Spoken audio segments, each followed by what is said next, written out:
তবে কি হইতো কেমন ধরিতাম দে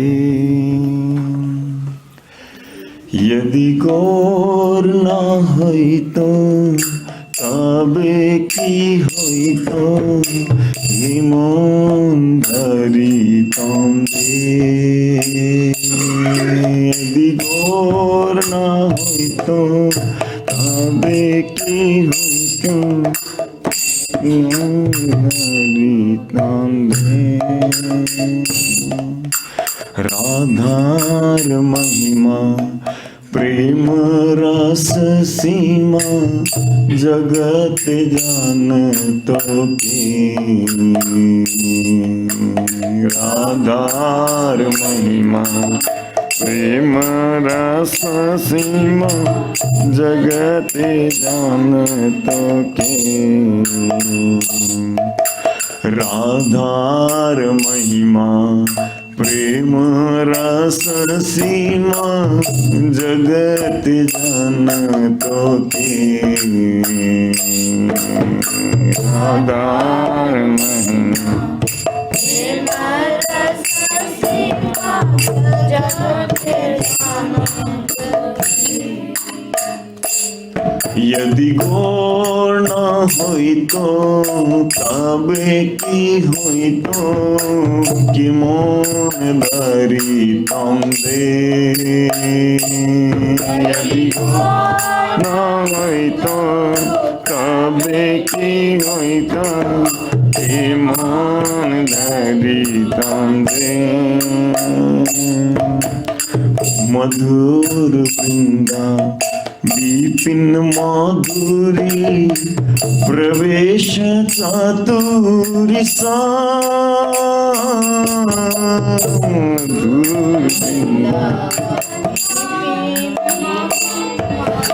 प्रवेश चातुरी मधुर वृंदा विपिन माधुरी प्रवेश चातुरी सा मधुर वृंदा विपिन माधुरी प्रवेश चातुरी सा ब्रज युवती भवेर भक्ति सकति होइलो ब्रज युवती भवेर भक्ति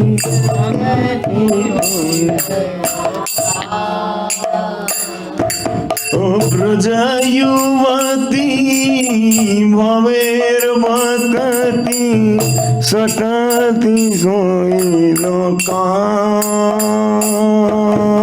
ब्रज युवती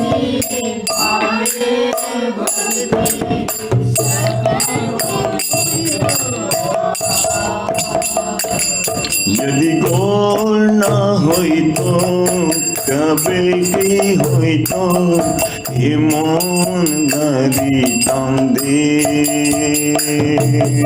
গৌর না হইতো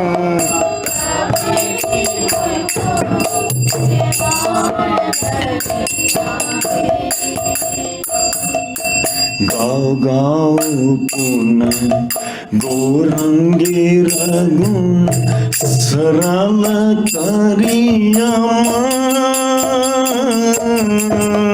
गाओ पुना गौरांगेर गुण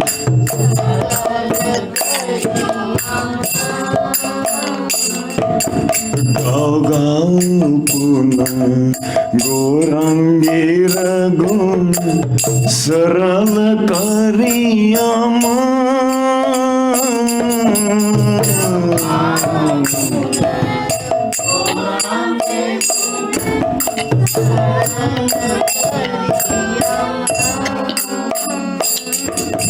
ए भाव सागरे मन दया न देखिया एक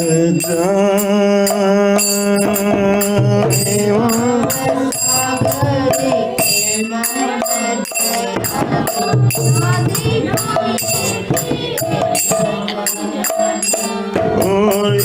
भाव सागरे ए मन दया ना देखिए एक जान। ए भाव सागरे ना देखिए एक जान। यदि घोर होई तो तब की होई तो मन धरी कांधे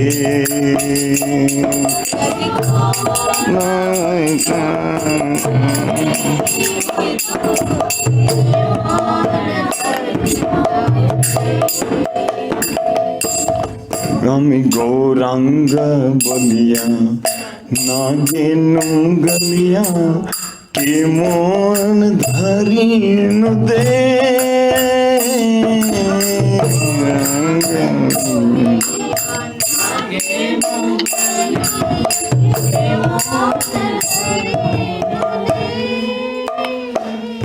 আমি গৌরাঙ্গ বলিয়া नागेनु गलिया के मोन धरीनु दे। बलिया नागेनु गलिया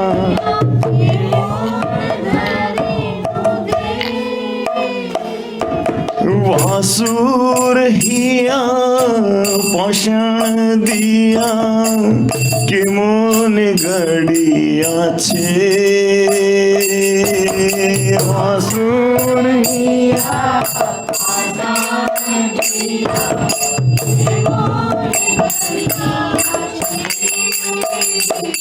यदि गौर ना होई तो तब की होई तो कि मन धरी कांधे। यदि गौर ना होई तो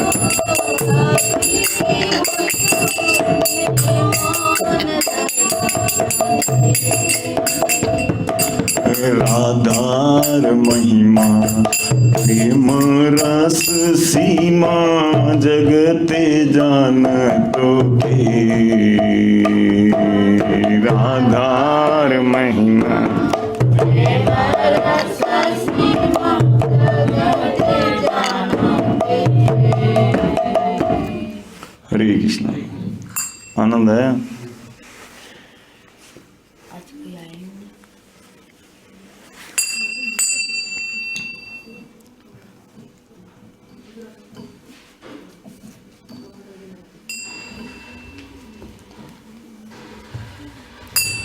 नमः ओम। सभी साथ में बोलेंगे।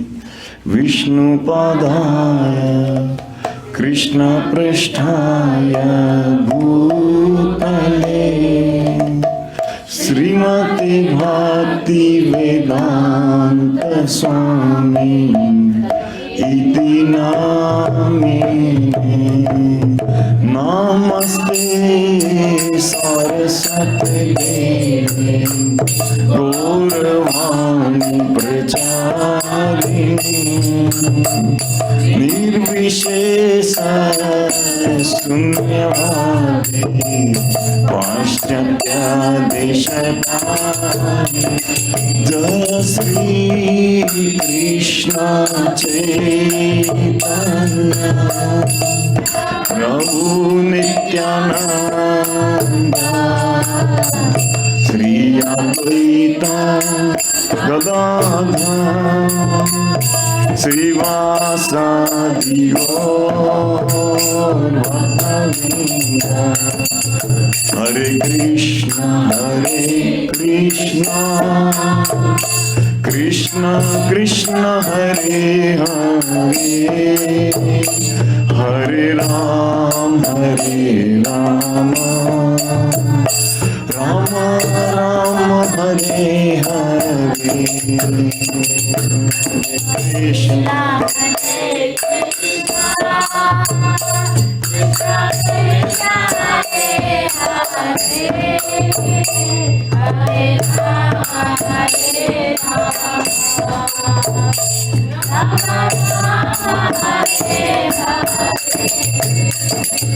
Hare Krishna Krishna Krishna Hare Hare, Hare Ram Ram Ram Hare Hare.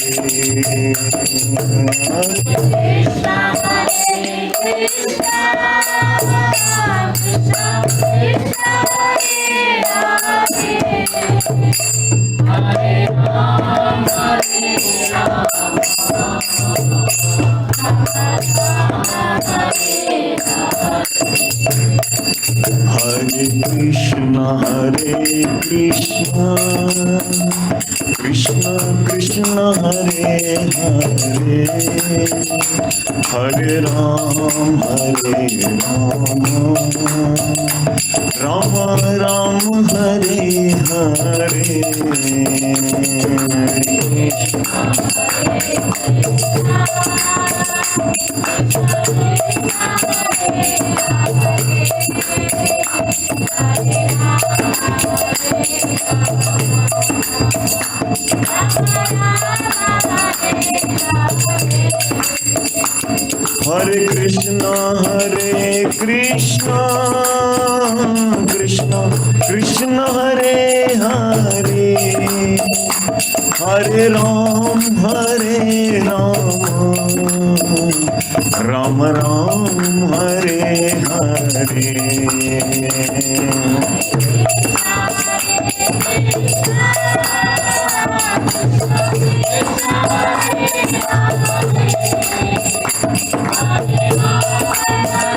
Krishna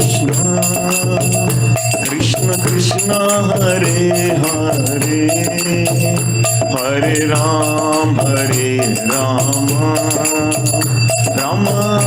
Ram Hare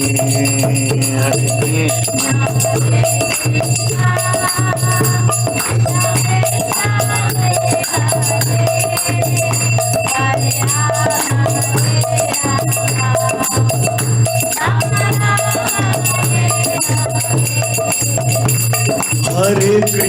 Hare Krishna Krishna Krishna Hare Hare, Hare Ram Ram Ram Hare Hare. Hare Krishna Krishna Krishna Hare Hare, Hare Ram Ram Ram Hare Hare.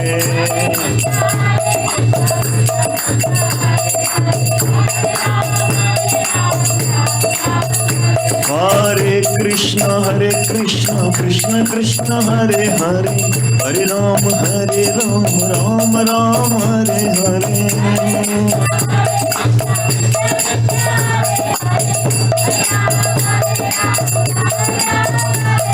Hare Krishna Krishna Krishna Hare Hare, Hare Ram Ram Ram Hare Hare.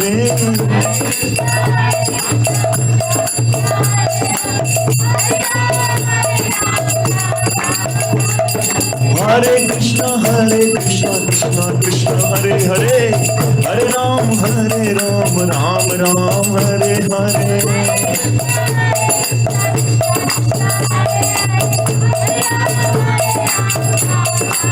Hare Krishna Krishna Krishna Hare Hare, Hare Ram Ram Ram Hare Hare.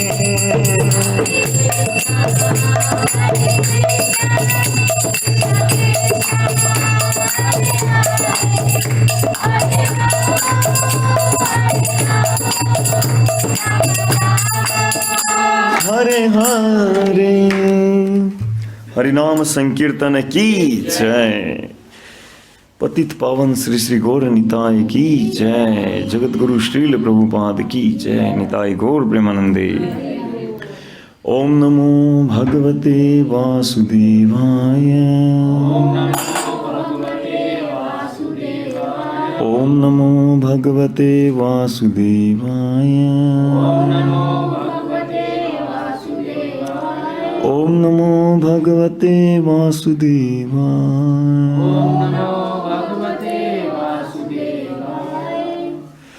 ओम ज्ञानतिमिरान्धस्य ज्ञानञ्जनशलाकया चक्षुरुन्मिलितं येन तस्मै श्रीगुरुवे नमः। श्रीचैतन्यमनोभीष्टं स्थापितं येन भूतले स्वयं रूपः कदा मह्यं ददाति स्वपदान्तिकं। वन्देऽहं श्रीगुरो श्रीयुतापदकमलं श्रीगुरून् वैष्णवांश्च श्रीरूपं साग्रजातं सहगण रघुनाथान्वितं तं सजीवं साद्वैतं सावधूतं परिजनसहितं कृष्णचैतन्यदेवं श्रीराधा कृष्णपदान् सहगण ललिता श्रीविशाखान्वितांश्च। हे कृष्ण करुणा सिंधु दीनबंधो जगत्पते गोपेश गोपिका कांत राधा कांत नमोस्तुते। तप्त कांचन गौरांगी राधे वृंदावनेश्वरी वृषभानुसुते देवी प्रणमामि हरिप्रिये। वाञ्छाकल्पतरुभ्यश्च कृपा सिन्धुभ्य एव च पतितानां पावनेभ्यो वैष्णवेभ्यो नमो नमः। जय श्री कृष्ण चैतन्य प्रभु नित्यानंद श्री अद्वैत गदाधर श्रीवासादि गौर भक्तवृंद। हरे कृष्ण कृष्ण कृष्ण हरे हरे हरे राम राम राम हरे हरे। नमो विष्णुपादाय कृष्णपृष्ठाय भूतले श्रीमते भक्तिवेदांत स्वामिनिति नामिने। नमस्ते सारस्वते देवे गौरवाणी प्रचारिणी निर्विशेष शून्यवादी पाश्चात्य देशतारिणी। हरे कृष्णा। तो अंतर्राष्ट्रीय कृष्ण भावनामृत संघ इस्कॉन भक्ति वृक्ष कार्यक्रम में आप सभी का स्वागत है। और आज हमारे बीच में गेस्ट आए हैं सोनू माता जी और इनकी मम्मी। माता जी का नाम संतोष माता जी। माता जी का हम स्वागत करते हैं इस कार्यक्रम में, है ना। हमारे पास में ही रहते हैं, मंदिर के बिल्कुल धामवासी हो गए हैं। हाँ मंदिर के बिल्कुल पीछे ही अभी भी घर बनाया है इन्होंने रिसेंटली, लास्ट ईयर। और बहुत अच्छे परिवार में 4 सदस्य हैं, चारों 16 माला करने वाले हैं, है ना। छोटे उनको लाए नहीं। प्रभु एक्चुअली थक गई है, उनको नेक्स्ट टाइम से पक्का जाऊंगा। हाँ ठीक। तो आरती में डांस बहुत अच्छा करते हैं, श्रुति रो दोनों मिलके दोनों की जोड़ी है। हरे कृष्णा। तो आज सप्ताह 11 प्रभु तक, और नीलमा दो, सबको माला दो एक एक। मंदिर हाथ धो के, है ना, मंदिर के अलमेरा में नीचे। नाम अमृत पवित्र नाम का अमृत, पेज 28।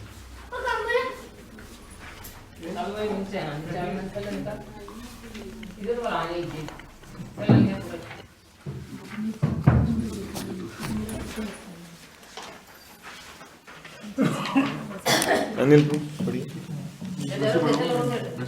अच्छा वैसे ठीक है। सप्ताह 11 का नाम अमृत।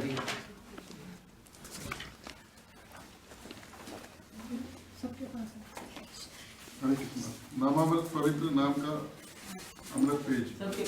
आज के इस संकीर्तन यज्ञ के युग में हरि नाम का नाम हरे कृष्णा। सभी ध्यान से सुनिए, कम काम से ज्यादा जरूरी है। दोबारा पढ़िएगा। आज के इस संकीर्तन यज्ञ के युग में हरि नाम का जाप वेदों से बताए गए कर्म कांड से ज्यादा जरूरी है, जबकि जिंदगी में सबसे ऊंची उपलब्धि सिर्फ हरि नाम के नाम से मिल सकती है। और जो लोग पूछ सकते हैं तो लोग पूछ सकते हैं कि क्यों इतनी सारी वैदिक क्रियाएं हैं और क्यों लोग इनकी तरफ आकर्षित हैं। जैसे कि भगवद गीता में बताया गया है कि 15.15 वेदस्य सर्वमेव वेदो, वेदों को पढ़ने का सही मतलब कृष्ण के चरण कमलों तक पहुंचना है। दुर्भाग्यवश मूर्ख लोग वैदिक जपों का सही मतलब भूल कर उसमें किए जाने वाले वैदिक मंत्रों का उच्चारण सुनना चाहते हैं, जिस पर बहुत सा धन खर्च होता है। कभी कभी हमें भी दूसरे अल्प बुद्धि वाले दिखाने के लिए यह वैदिक क्रियाएं करनी पड़ती हैं, जैसे कि ठीक है, ये उदाहरण बाद में पढ़ेंगे। हरे कृष्णा। आइए प्रभु जी, आइए आइए please, welcome. You need chair प्रभु।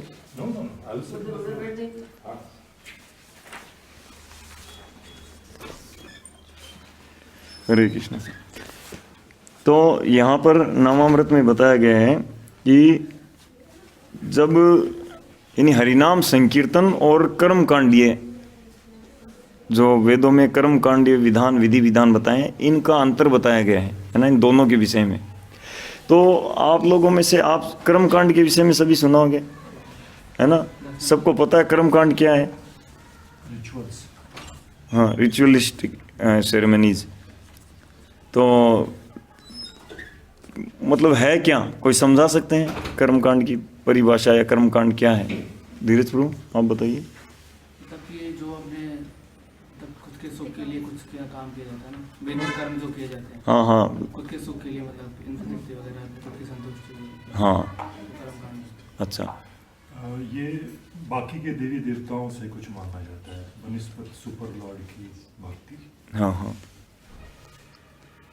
बढ़िया। और भी कहीं कर्म कांड में क्या है कि एक निश्चित मंत्र का जाप किया जाता है, उसकी सिद्धि के लिए प्रार्थना की जाती है, और सिद्धि से स्वार्थ सिद्धि, अपने सेल्फ स्वार्थ सिद्धि होती है। परहित का कोई काम नहीं होता उसमें, सेल्फ डिसीजन अपने सेल्फ ही रहता है, और निश्चितता रहती है उसमें। उसको कुमेंढक की तरह रहता है वो, कि मैंने इतनी माला जप ली, अब इतना फल मिल जाएगा, ऐसे कर लूंगा ऐसे कर लूंगा। प्रभु जी का कर्मकांड कुछ अध्ययन किया हुआ आपका कुछ? कल्पना संजोता रहता है, और फिर फल की इच्छा प्रबल रहती है उसकी। मैंने 10 माला जपी तो 10 का फल मिलना चाहिए मेरे को। इधर हो ना, इधर जी। तो कर्म कांड एक निश्चित मात्रा है, बंधी हुई है, सीमा है उसकी।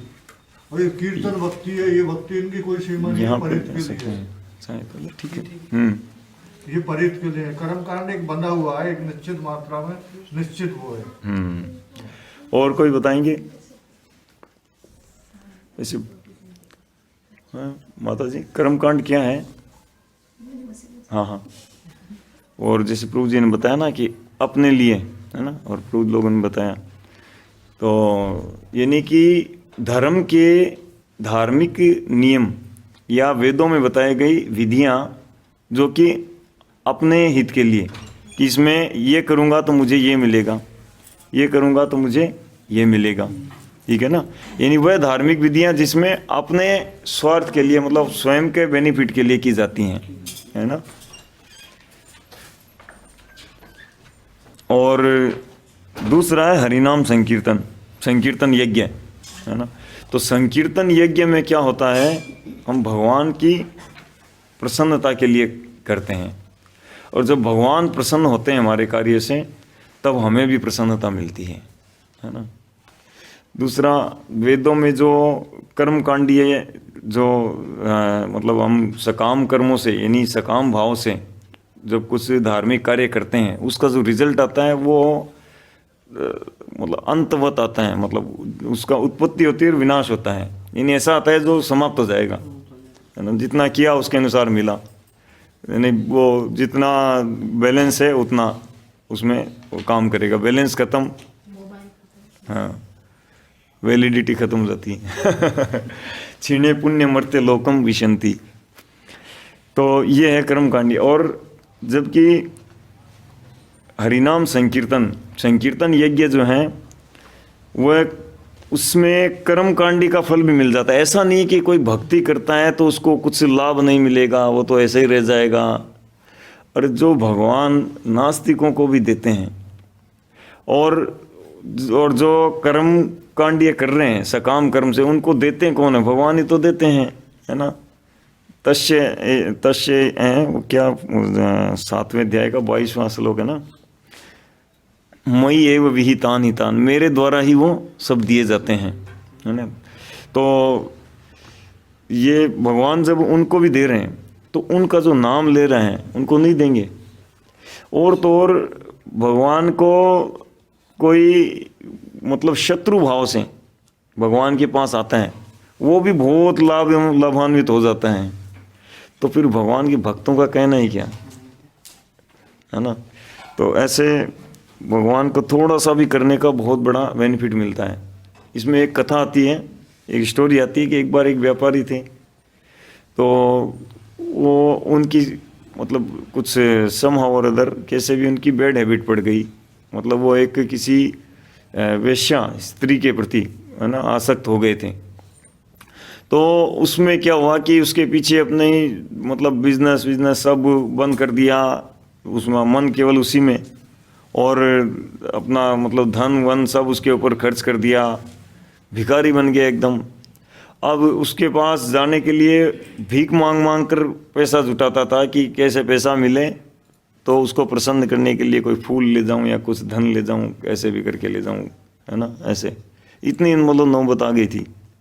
तो एक बार क्या हुआ कि पूरे दिन मांगता मांगता थोड़ा बहुत कोई 2-5 रुपया मिल गया कहीं से, तो एक फूल खरीद लिया, रोज़ है ना, रोज़ ले जाते हैं ना तो खरीद के ले गया, जा रहा था। अब उस समय क्या हुआ कि मौसम इतना ख़राब हुआ, आंधी तूफान और मतलब तेज़ एकदम हवाएं चलना।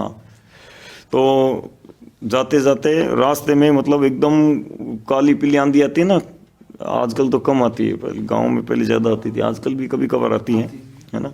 तो उसमें एकदम कुछ दिखाई नहीं और गिरने से उसके सर में चोट आई, बहुत तेज़ दर्द हुआ सर में, और मतलब उसका प्राण ही मतलब निकल गया। तो प्राण छूटते छूटते उसने क्या कहा कि जब फूल हाथ से उसके छूट रहा था तो क्या होता है कि अपने राजस्थान में तो नहीं है, कई स्टेटों में ऐसे हैबिट होती है, मतलब लोगों की ऐसे एक आदत होती है कि कोई चीज़ हाथ नहीं आई या कोई चीज़ काम की नहीं है, गोविंदाय नमः चलो ये भगवान तुम्हारा तुझको अर्पण, ये काम की नहीं है या कोई ऐसा है ना, इस तरह से है कई स्टेटों में ऐसा हैबिट्स है। तो उसका ऐसा ही था कि हाथ में छूट गया, जा रहा है तो चलो ठीक है, गोविंदाय नमः, ओम गोविंदाय नमः मतलब गोविंद को अर्पण कर दिया एक फूल। तो फिर यमदूत पकड़ के ले गए, ले जाके देखा, बोले चित्रगुप्त खोलो इसकी फाइल, पूरा फोल्डर रेड निशान बोले सारे पाप ही पाप है, पुण्य कुछ है ही नहीं, और देखो पूरा देखो, देख लिया प्रभु कुछ नहीं है, पापों से भरा पड़ा है, डाल दो नरक में। देखो लास्ट में देखा एक ग्रीन निशान, अरे एक है, बोले क्या है, इसने एक फूल अर्पण किया लास्ट में एकदम, है ना, एकदम जब लास्ट मोमेंट में एक फूल इसने भगवान को अर्पण किया, बस यही है पूरे जीवन में इसका पुण्य।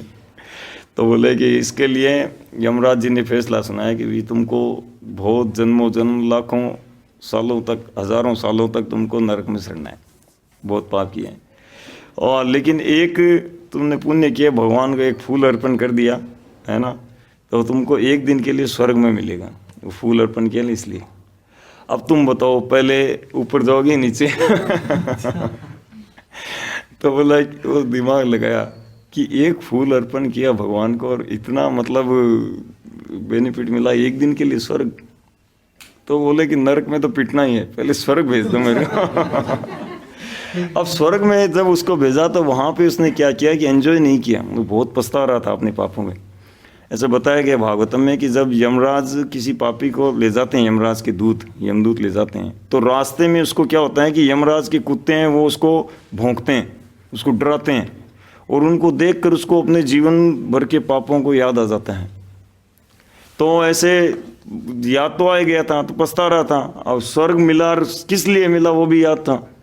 तो सोचा कि वहाँ पे अब मैं मतलब वहाँ उसने एंजॉय नहीं किया, पूरा दिन 24 घंटे क्या किया, वो गार्डन में गया, वहाँ बहुत सुंदर सुंदर गार्डन है और फूलों की वैरायटी कहना ही क्या, और तोड़ तोड़ के ओम गोविंदाय नमः, ओम गोविंदाय नमः, ओम गोविंदाय नमः, ओम गोविंदाय नमः, ओम गोविंदाय नमः। तो पूरा 24 घंटे यही किया। और अब इसमें क्या होता है कि करते करते अगर भावनाओं का अंतर पड़ता है, हाँ अगर केवल सकाम भाव से मुझे ये करूँगा तो ये मिलेगा, उसका ये भाव नहीं था कि मैं इससे करूँगा तो मेरे को लंबे टाइम स्वर्ग मिलेगा, ये था कि भगवान कितने कृपालु हैं, कि थोड़े से करने से कितनी कृपा करी है। तो पूरे दिन हरे कृष्णा, तो पूरे दिन मतलब स्वर्ग में ओम गोविंदाय नमः, ओम गोविंदाय नमः केवल यही कर रहा था कि भगवान की प्रसन्नता के लिए।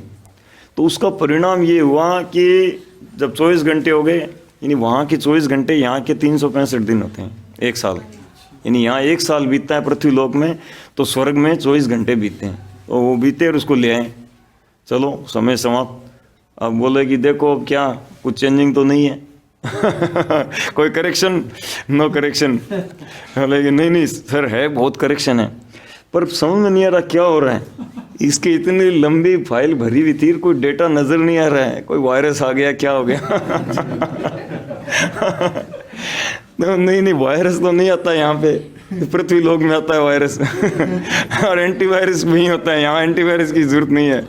दोबारा देखो, है ना, कभी एक बार रीस्टार्ट करके देखो सिस्टम को बोले रिस्टार्ट भी करके देख लिया 2 बार, सर पता नहीं समझ में नहीं आ रहा क्या हो रहा है, पूरा कोई फोल्डर में रेड फाइल है ही नहीं। बोले क्या कारण है, क्या किया? तो यमराज जी ने देखा इसने 24 घंटे में किया क्या, क्योंकि स्वर्ग में जो जाता है वो कोई पुण्य नहीं करता, वहाँ जाके वो मतलब एंजॉय करते हैं, वो अपने पहले जो पृथ्वी में जो पुण्य किए उनको वहाँ पे खर्च करता है, यानी यहाँ पे बैलेंस जुटाया और वहाँ खर्च करे, फिर वापस आ गया।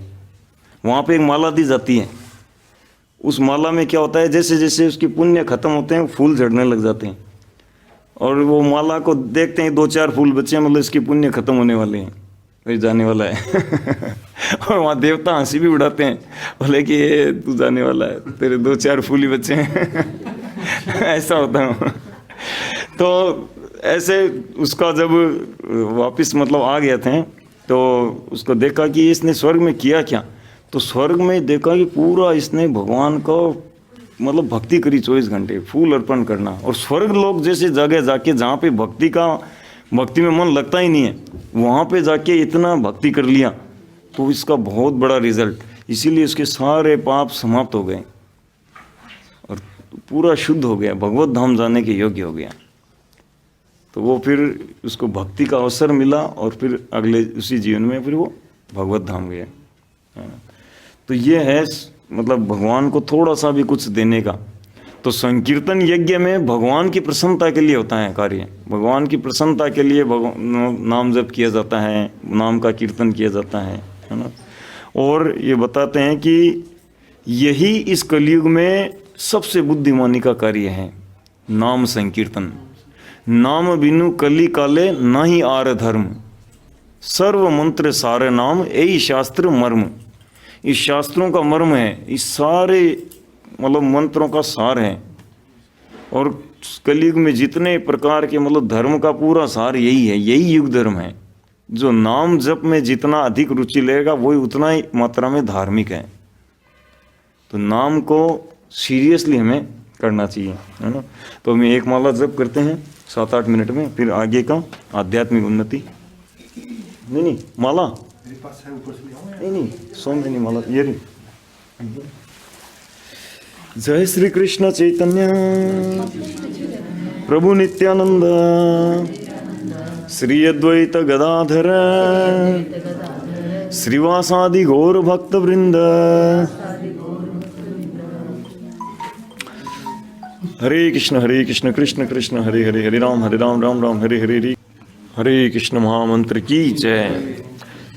तो कोई ये पूछ सकता है कि फिर ये विधि विधान तो भगवान ने बनाए हैं वेदों में, फिर कर्मकांड ये विधान बनाए क्यों, खाली भक्ति का विधान बनाते ना सीधा कि एक ही विधि है धार्मिक विधि, है ना। सवे पुंसांग परो धर्म है, ये तो भक्ति रधोक्षजे, बस भक्ति करना है यही धर्म है। तो भक्ति नहीं कर रहा वो सब अधर्मी। बनाया क्यों ये, कोई बता सकते हैं? कर्मकांड बनाया अपनी निश्चित इच्छा को पूरी करने के लिए। मतलब जैसे मैंने 1.25 लाख जाप करे और 1.25 लाख के फिर 10% हवन करा, उसका 10% फिर ब्राह्मण भोजन करवाया, तो उससे क्या एक व्यवस्था चलती रहे और अपनी तमन्नाएं पूरी होती रहे। हाँ। और देवताओं ने भी तो करवाया, क्योंकि देवताओं को अगर अपन उनकी मतलब भक्ति करते हैं, हाँ। उनकी पूजा करते हैं, तो इमीडिएटली उसका फल देते हैं। तो देवता चाहते ही नहीं है कि, वो देवता चाहते हैं कि हमारी भी भक्ति होती रहे साथ साथ में, इसलिए वो सही मार्ग पे जाने ही नहीं देते हैं जल्दी से। और बेसिकली ये है कि इस पर्टिकुलर स्टेप से कभी ना कभी तो वो मतलब परम भक्ति की तरफ बढ़ेगा, स्टेप बाय स्टेप। इससे एटलीस्ट थोड़ा सा इनिशिएशन हो जाएगा। हाँ, हमने भी ना करने से अच्छा है कि एटलीस्ट ये स्टेप कर रहा है, बहुत जिससे बढ़िया। कि परम भक्ति हो जाएगी उसको। तो यानी जैसे प्रभु जी ने बताया कि वो अपने लिए करता है कर्मकांड, ये है ना, जिसको अपने लिए करना है। उधर माता जी ने बताया कि देवताओं की गाड़ी कैसे चलेगी अगर कर्मकांड ये विधान लोग न करें।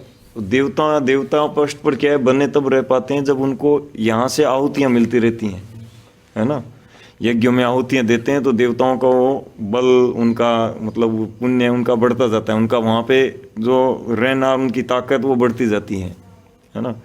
तो इसीलिए वो फिर वो बदले में क्या देते हैं, बोले क्या चाहिए, बारिश चाहिए, ये चाहिए, वो चाहिए, ले लो, ये सब देते हैं हम आपको, है ना। तो ऐसे, और दूसरे शब्दों में फिर देवता, और ये देवता कौन है, जो यहाँ पे पृथ्वी पे रह के बहुत बहुत यज्ञ आदि करें, है ना, वो देवता बनते हैं। यानी थोड़े पुण्य कमाए तो वहाँ कुछ सालों के लिए जाके आ गए, थोड़ी ज़्यादा कमाए 1000 साल के लिए ज़्यादा आ गए, और ज़्यादा कमाए 10,000 साल के लिए जाके आ गए स्वर्ग में।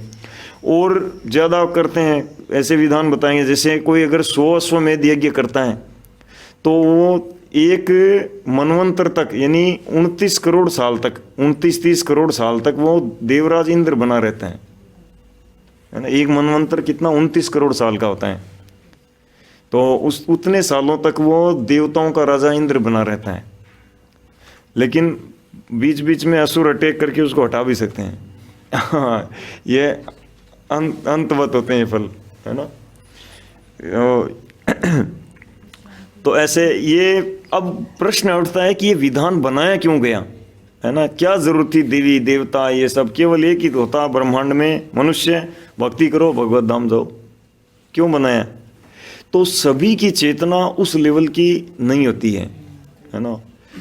यानी कि दूसरे शब्दों में भगवान श्री कृष्ण की भक्ति के मार्ग में शुरुआत होना, ये पहले हजारों हजारों जन्मों तक व्यक्ति पुण्य बटोरता है। कौन से पुण्य, आध्यात्मिक पुण्य, सुकृति जिसको बोलते हैं, वो सुकृति बटोरता है। जैसे जाने अनजाने में, जाने नहीं अनजाने में हम बोल दिया, अरे गोविंद जी कैसे हो, तो वो गोविंद का नाम आया ना, वो सुकृति हुई, है ना। हरिराम जी आप, मेरा नाम क्या है, राधे श्याम, या ये नाम बोलते हैं। या कोई पकड़ के ले गया, चलो एक इस्कॉन का अच्छा मंदिर बनाया, अपन मंडी जा रहे हैं, जाते दर्शन कर लेते हैं, प्रणाम ठोक लेते हैं। तो गए उनके साथ, चलो ठीक है तुम कह रहे हो तो चल लेते हैं, मेरे को तो मंडी जाना था, तो ले आए, दर्शन करा दिए, प्रणाम किया, दर्शन किया, चरणामृत पिया। तो इन कार्यों से क्या होता है, सुकृति मिलती है। गीता पढ़ ली, या किसी ने कोई गीता का श्लोक कहीं से आ गया, या कोई गीता पढ़ता है और उस व्यक्ति से एसोसिएशन हो गया, है ना। कोई व्यक्ति गीता पढ़ता है रोज और उस व्यक्ति का थोड़ा सा उसको संग मिल गया, या कोई उच्चारण हो रहा है, शब्द आ गया कान में, ऐसे किसी भी रूप में वो भगवान से उसका एसोसिएशन थोड़ा बहुत होता है, उससे वो सुकृति आती रहती है। और वो आते आते एक समय आता है जब श्रद्धा डेवलप होती है ना।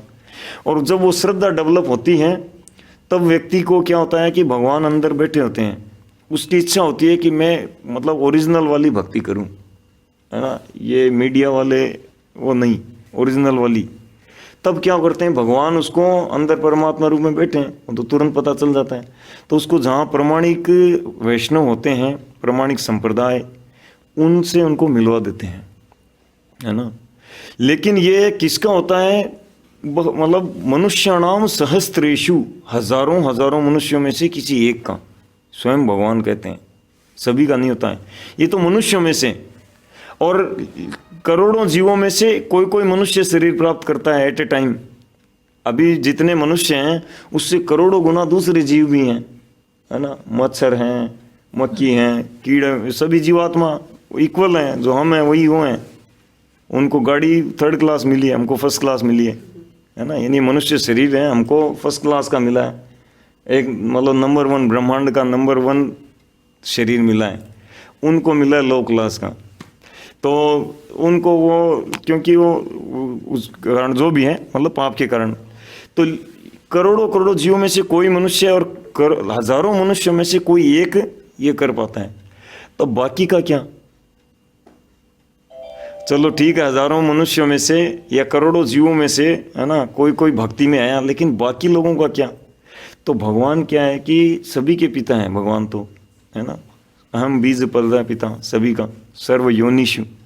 तो भगवान सभी के लिए सिस्टम बनाया है कि ठीक है, भक्ति नहीं कर पा रहे तो इससे नीचे का स्टेप कि पापी में तो मत बनो, तुम्हें भोग करना है संसार में, है ना, क्योंकि जो जिस संसार में भोगने की जब तक हमारे अंदर रहेगा, यानी संसार का टेस्ट लेने का जब तक इस टेस्ट के पीछे भागेंगे ना, तो आध्यात्मिक टेस्ट हमको नहीं आएगा, है ना। प्रभुपाद जी बताते हैं जब तक हम भौतिक टेस्ट को लेते रहेंगे, है ना, उसका रसास्वादन करते रहेंगे, आध्यात्मिक टेस्ट नहीं आएगा, है ना। तो जो व्यक्ति आध्यात्मिक टेस्ट को नहीं ले पा रहा, उसकी चेतना उतनी नहीं है, उन लोगों के लिए कि वो और अधिक न गिरें, तो ठीक है, आपको भोग करना है, आपको संसार में मतलब इस तरह से मतलब एंजॉय करना है ना, तो आप ये विधियां अपनाओ, ये धार्मिक विधि हैं, इन विधि के अनुसार आप भोग करो, है ना। जैसे स्त्री पुरुष को साथ में रहना है, विवाह करके रहो, ये धार्मिक विधि है, तो आप धार्मिक कहलाओगे, है ना। बिना धार्मिक विधि को अपनाए विवाह किए बिना साथ रहोगे तो वो पाप का कार्य है, पापी कहलाओगे। तो ये विधियां इसीलिए दी गई हैं कि और नीचे न गिरें, और इन विधियों को जैसे किन्होंने बताया था कि इनका पालन करते करते, प्रभु जी ने बताया था, इन विधियों का पालन करते करते चांस होता है, क्योंकि जो कर्मकांडी होते हैं वो भक्ति में बहुत जल्दी विश्वास करते हैं, और उनको बोलेंगे ना कि चलो आज कथा है, भजन है, और तुरंत चलने को तैयार हो जाते हैं। जो एक्चुअल में कर्मकांडी होते हैं, ऊपर से कोई धार्मिकता दिखाए वो बिल्कुल पाप का है, वो तो वो बात हो रहा है, लेकिन जो एक्चुअल में कर्मकांडी होते हैं उनकी क्या होता है कि उनको ले चलेंगे लोग, गीता पढ़ो, उनका श्रद्धा होती है, उनको पता है कि मैं ये कर नहीं पा रहा, लेकिन ये हाई क्लास की चीज़ है, उनको पता रहता है, यानी अगली सीढ़ी हाई क्लास है, ये कृष्ण भावनामृत की, उनको पता रहता है मैं नहीं कर पा रहा, लेकिन ये हाई, तो अगर उनको कोई पकड़ के ले जाते हैं तो वो जल्दी आ जाते हैं। तो ये इसीलिए ये कर्मकांडीय विधि दी गई है, पर जो ऊपर की सीढ़ी में है उसको ये विधि अपनाने की जरूरत नहीं रहती, है ना। जैसे जो फ्लाइट में चल रहा है उसको लाल बत्ती पे रुकने की जरूरत नहीं रहती, है ना। तो इसी तरह जो कृष्ण भावनामृत यानी शुद्ध भक्ति के मार्ग में जो चल रहा है, आ गया है, अब उसको कर्मकांडीय विधि विधान आदि फॉलो करने की जरूरत नहीं रहती। ये देवता वो देवता, वो सभी देवताओं को वो मंदिर से हटा सकते हैं, है ना, कोई उसमें दोष नहीं लगेगा।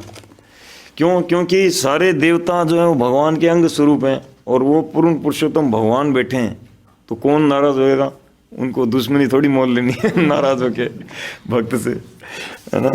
तो इसीलिए प्रभुपाद जी यहाँ पे उदाहरण बताया कि हमें भी जब वृंदावन मंदिर का इनॉग्रेशन हुआ, है ना, तो उस समय क्या नए नए विदेशी भक्त आए ही थे, और विदेशी भक्त ही ज़्यादा थे इस्कॉन में, भारतीय लोग बाद में बनने लगे थे।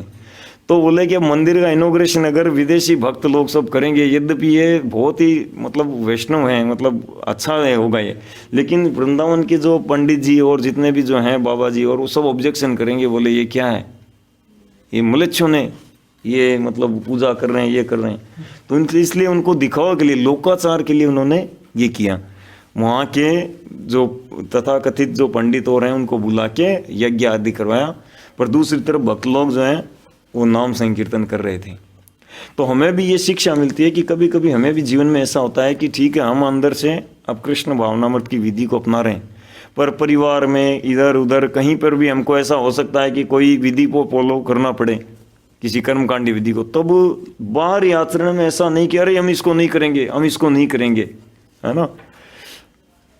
खासकर जो हमारे बराबर या सीनियर जो लोग होते हैं पारिवारिक, और वो भक्त नहीं है, तो वहाँ पर क्या होता है कि अंदर में भक्ति का वो रखो भाव, और बाहर से ठीक है जो करा रहे हो करो, ऐसे ठीक है। शायद ऐसा भी बोला गया है कि किसी को कर्मकांड करने से रोकना नहीं चाहिए।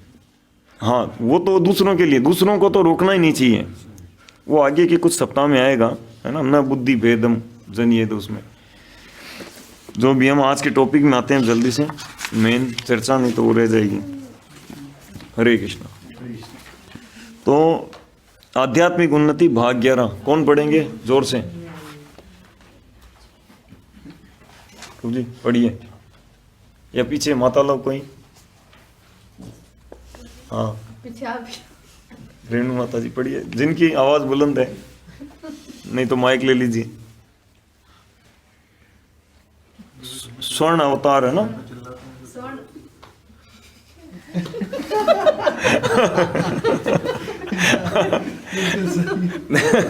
नहीं, उसमें सब स्वतः बुलंद हो जाती है आवाज पर इसमें सबकी धीरे पड़ जाती, इसलिए मैंने कहा माइक ले लो। ठीक है बोलिए। स्वर्ण अवतार भगवान श्री चैतन्य महाप्रभु श्री धाम मायापुर नवद्वीप पश्चिम बंगाल में लगभग 500 वर्ष पूर्व प्रकट हुए थे। देश की यह प्रथा है कि जब शिशु का जन्म होता है तो जोशियों को आमंत्रित किया जाता है। तब भगवान श्री कृष्ण 5000 वर्ष पूर्व प्रकट हुए तो उनके पिता द्वारा गर्ग मुनि को बुलाया गया था। गर्गाचार्य ने कहा, यह शिशु पूर्व 3 वर्ण शुक्ल, रक्त और पीत में प्रकट हुआ था और अब इसका कृष्ण वर्ण हुआ है। शास्त्रों में श्री कृष्ण का वर्ण मेघ के समान काला कहा गया है। आगे और एक और पढ़िए। भगवान श्री चैतन्य को श्री कृष्ण समझा जाता है जो पीत वर्ण में प्रकट हुए हैं। वैदिक शास्त्रों में इसके कई प्रमाण हैं कि श्री चैतन्य महाप्रभु श्री कृष्ण के अवतार हैं और इसे विद्वानों और भक्तों के द्वारा प्रमाणित किया गया है। श्रीमद् भागवत में भी इसकी पुष्टि की गई है। कलयुग में वे अपना वर्णन श्री कृष्ण के भक्त के रूप में करते हैं और उनका वर्ण काला नहीं है पर वे श्री कृष्ण हैं। इस अवतार की दूसरी विशेषता यह है कि वे सदा ही अपने पार्षद जनों के साथ रहते हैं। हरे कृष्ण। तो भगवान श्री चैतन्य महाप्रभु के ऊपर है आज का जो टॉपिक है ना। तो श्रीमद् भागवतम का यहाँ पे श्लोक दिया गया है 11:5-32। इसमें यानी 5000 साल पहले श्रील व्यास देव ने लिख दिया था। जैसे भगवान बुद्ध आए 2500 साल पहले, लेकिन 5000 साल पहले उनके बारे में लिख दिया कि ये मतलब इस प्रांत में इन पिता और इन माता के पुत्र के रूप में प्रकट होंगे, और वही हुआ।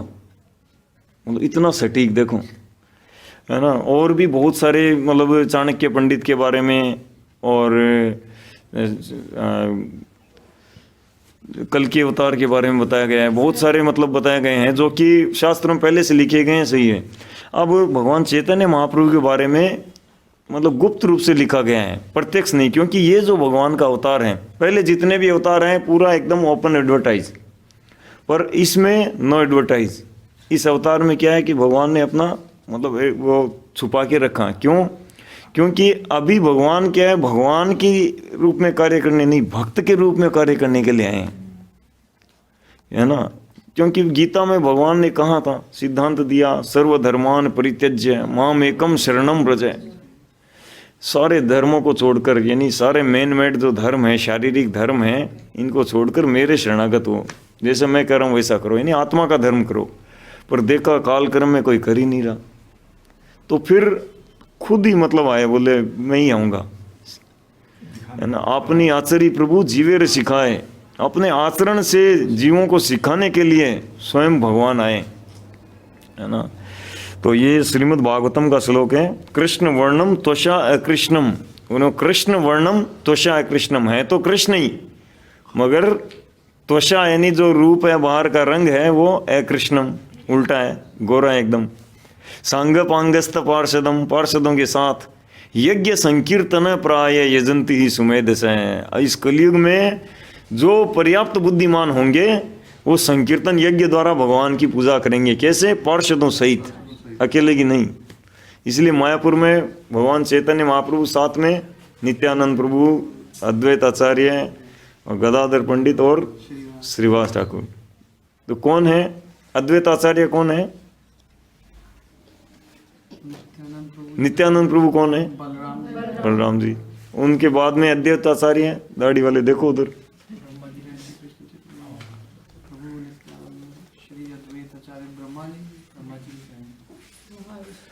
महाविष्णु, महाविष्णु और सदाशिव, ये दोनों सम्मिलित रूप में अद्वैत आचार्य के रूप में। और गदाधर पंडित कौन है, जो लाल ड्रेस में ना उधर, यस। तो राधा रानी के लिए तो प्रभु जी ऐसे बोला जाता ना कि राधा रानी का प्रेम देखने के लिए कृष्ण ने ही जन्म लिया था। हाँ हाँ तो फिर वो राधा रानी कैसे आएगी? वो तो ये देखना चाहते थे ना कृष्ण की राधा रानी को क्या मिलता है मेरे को प्रेम करने से, मेरी भक्ति करने से। हाँ हाँ तो वो राधा रानी क्यों आई कह रहे? हाँ, नहीं लेकिन उनकी लीलाओं को पूर्ण करने के लिए। और चंपाहाटी नाम की जगह है, वहाँ पे गौर गदाधर मंदिर है। बाकी जगह गौरांग महाप्रभु हैं खाली, या साथ में नित्यानंद प्रभु है, या सभी पार्षद हैं। पर चंपाहाटी वहाँ वेस्ट बंगाल में जगह जहाँ पे गौर गदाधर मंदिर है, यानी गौरांग महाप्रभु और गदाधर। तो वहाँ पे वो बहुत ही हाई जो लीलाएं हैं वो मतलब भगवान ने की।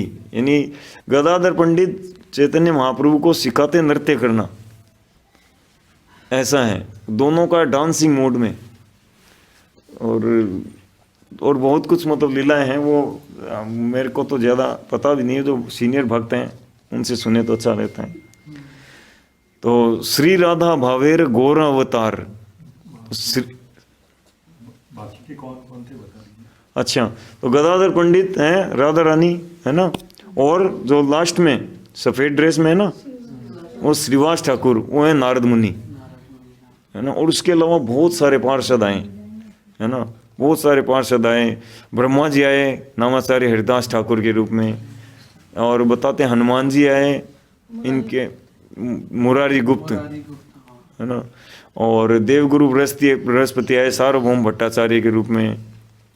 बहुत सारे पार्षद आए। वृषभानु राजा आए, क्या नाम उनका,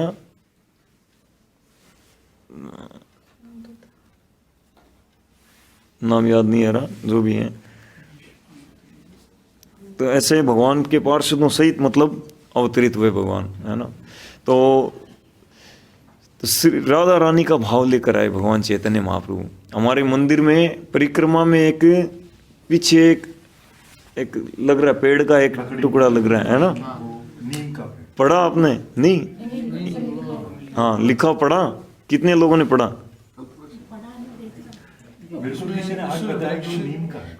नहीं नीम का नहीं है, उस वृक्ष के नीचे जब भगवान जाते तो वो राधा रानी के भाव में इतने ज्यादा वो हो जाते थे कि वो उनका जो स्वर्ण मतलब जो उनका क्या बोलते श्याम रंग जो था हाँ। स्वर्ण में परिवर्तित हो वो गया। राधा रानी स्वयं वहाँ आती थी। हाँ। फिर भगवान को जो है मतलब वो कहती थी कि वो इतना भाव में हो जाते थे कि वो राधा रानी के अवतार में आ जाते थे, अरे स्वर्ण वाह। अवतार में आ जाते थे। तो एक बार की बात है, वहाँ पे ये वृंदावन के इमली तला का वृक्ष है।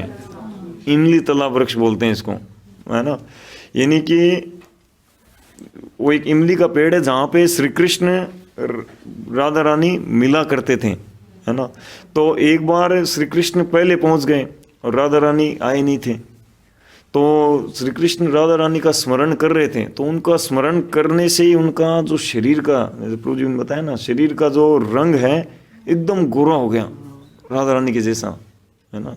ये इसमें कोई अतिशयोक्ति नहीं होती है, यह आध्यात्मिक जगत में सब कुछ संभव है, हम सोच भी नहीं सकते, हमारी कल्पना से परे होते हैं भगवान के कार्यकलाप। तो भगवान खुद कहते हैं कि मुझे देवता महर्षि भी नहीं समझ पाते, सामान्य मनुष्य क्या समझेंगे।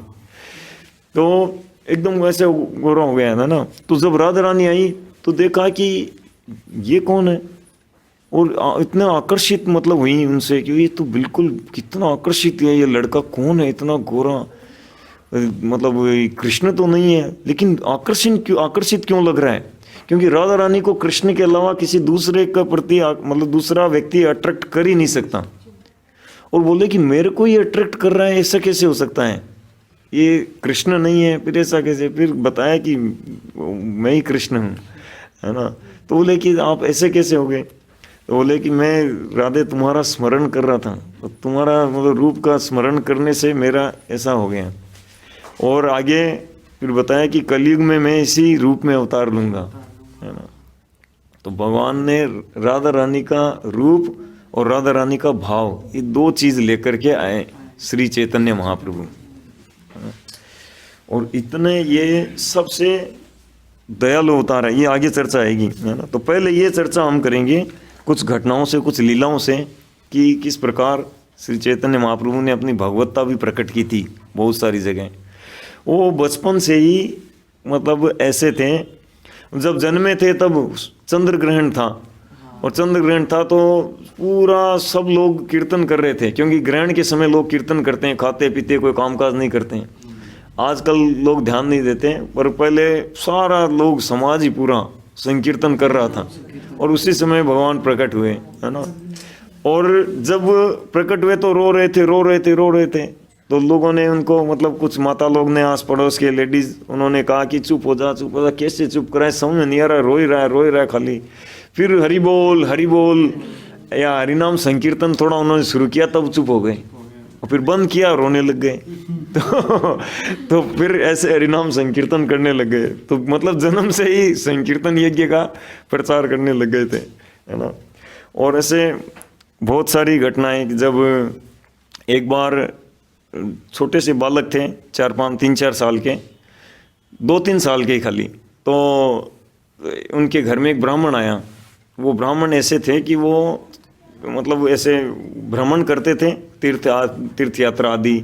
तो किसी के घर में रुकते थे, लेकिन उनके घर का नहीं खाते थे बना हुआ, उनसे कमोडिटी ले लेते थे, कच्चा आइटम, और खुद प्रिपेयर करके, और अपने साथ में गोपाल थे, गोपाल विग्रह, उनको भोग लगा के ही खाते थे। तो उन ब्राह्मण ने ऐसे एक दिन, वो जगन्नाथ मिश्र जो चैतन्य महाप्रभु के पिताजी है ना, और उनकी माता थे सच्ची देवी। तो सच्ची देवी और जगन्नाथ मिश्र के पुत्र रूप में भगवान चैतन्य महाप्रभु आए थे। तो उन्होंने, वो ब्राह्मण जब उनके घर में आए थे, जगन्नाथ मिश्र ने उनको इनवाइट किया था कि आप घर पे आइए, आओ ना श्याम प्रभु।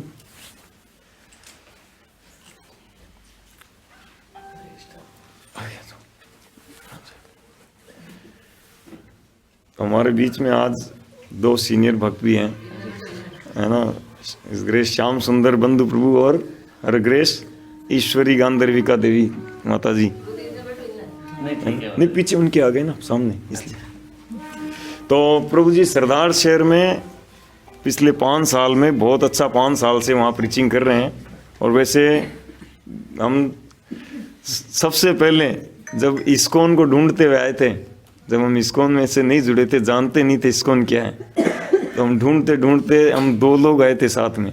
2010 की बात है ये, मई 2010 की, है ना। तो प्रभु जी हमारे सबसे पहले दिन, और यहीं इस घर के, ये बन रहा था, कंस्ट्रक्शन बन रहा था, तो यहीं आगे आके बाइक हमने खड़ी करी थी, और फिर उधर जाके ढूंढते उधर मंदिर में अंदर गए, और फिर वहाँ गौर आरती में बहुत नृत्य किया, और फिर भगवत गीता लेके गए, कुछ प्रसाद खा के गए। और फिर यहाँ से कुछ डिवोटीज थे जो उन्होंने हमारा कॉन्टेक्ट नंबर लेके हमको फिर कंटिन्यू बुलाया था।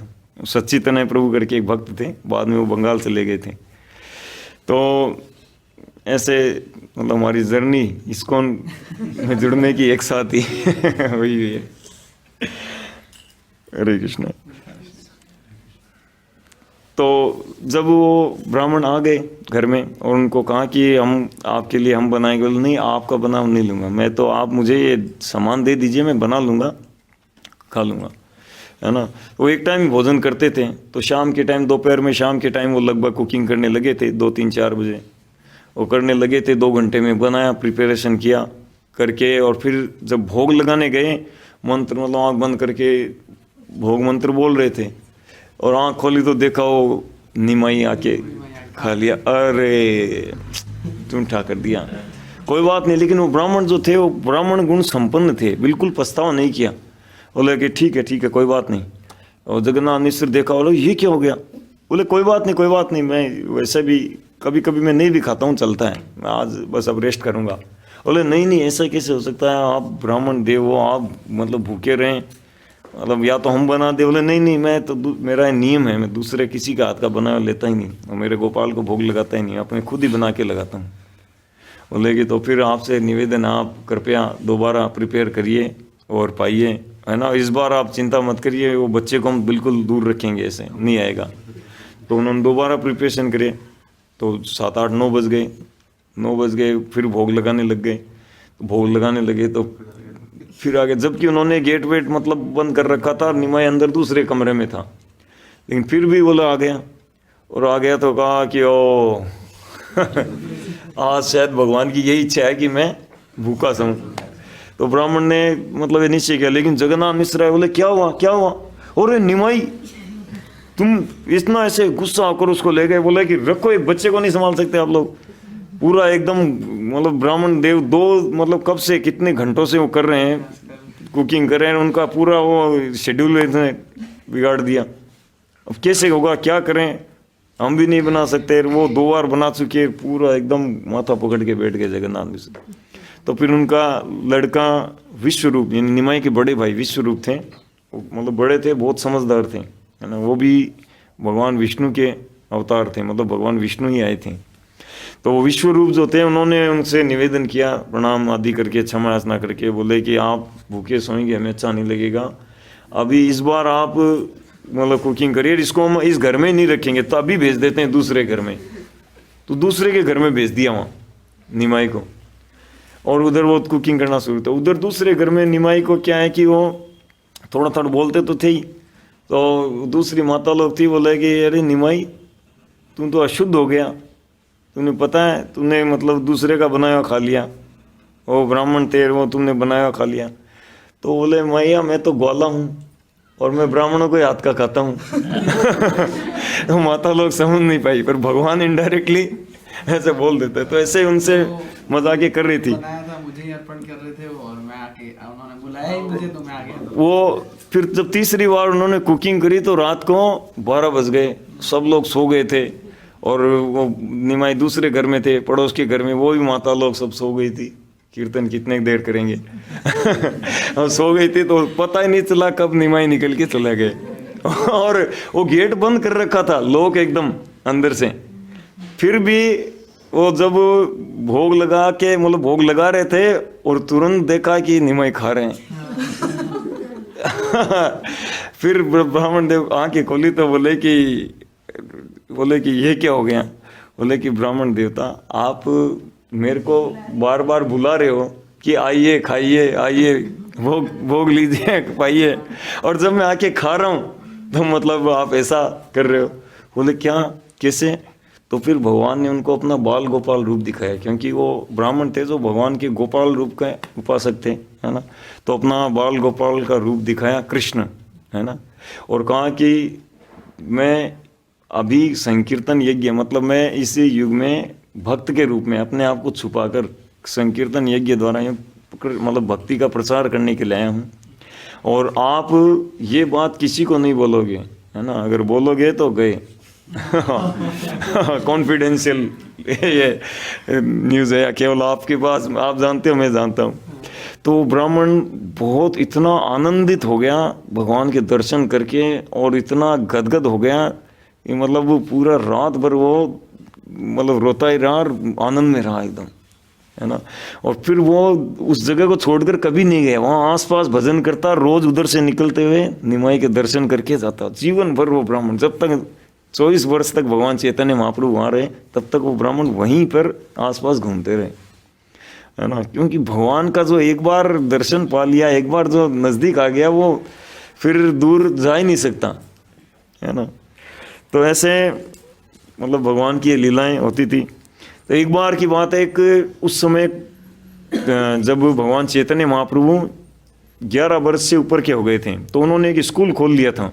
वो इतने विद्वान थे कि ग्रामर में, है ना, जो संस्कृत की ग्रामर या फिर काव्य या फिर और क्या होता है, कई चीज़ें होती हैं इसमें, मतलब व्याकरण, और एक और होता है कुछ, जो भी है, सब में एक्सपर्ट एकदम।